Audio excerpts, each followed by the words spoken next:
ഉണ്ടു സഖേ ഒരു കുലമുന്തിരി വാങ്ങിടുവാനായി നാലെണ കയ്യിൽ ഉണ്ടു പ്രിയേ കൽബിലൊരാശ മുന്തിരി തിന്നിടുവാൻ.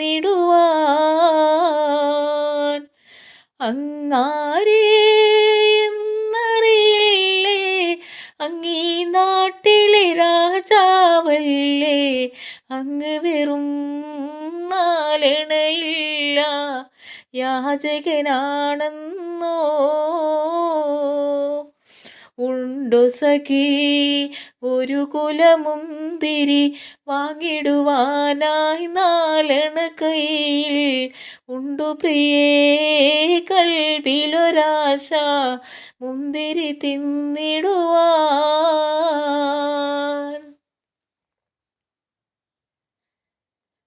അങ്ങാരേ എന്നറിയില്ലേ, അങ്ങീ നാട്ടിലെ രാജാവല്ലേ, അങ്ങ് വെറും നാലെണയില്ല യാചകനാണെന്നോ.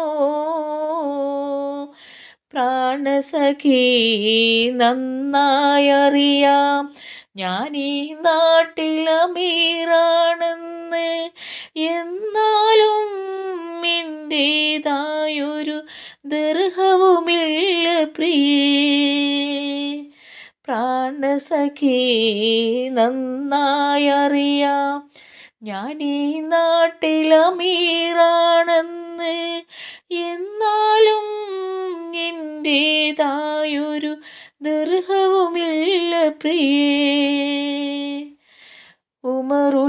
ഉമറുബിനുൽ അബ്ദുൽ അസീസും സഹധർമ്മിണിയാം ഫാത്തിമ തമ്മിൽ ഉണ്ടായ സംഭാഷണമാം ഒന്നിതു കേട്ടിടുവിൻ. അമനീയ രാജകുമാരൻ സുഖലോലുപനാം അബ്ദുൽ അസീസും അധികാരം കൈവന്നപ്പോൾ ഫക്കീറായി മാറി. ഒരു കിഴവി അവരുടെ വീട് പുനർനിർമ്മാണം ചെയ്യാനായി ഒരു ദിവസം ഉമറിൻ വീട്ടിൽ വന്നവർ ചൊല്ലുകയായി,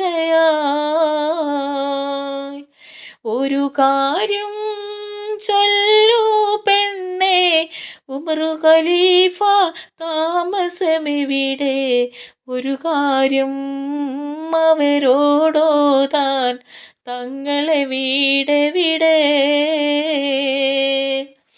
ഇത് കേട്ട് പുഞ്ചിരിയോടെ ഫാത്തിമ ചൊല്ലി, നിങ്ങളിരിക്കൂ, ഇതു തന്നെ അവരുടെ വീട്, കാര്യം ചൊല്ലിടുവിൻ. ഈ കൂര ഉമർ ഖലീഫ തങ്ങളുടെ വീടോ സുബ്ഹാനല്ലാഹ്, ഇതുപോലെ വേറൊരു കുടിലും നാട്ടിലുമില്ലല്ലാഹ്.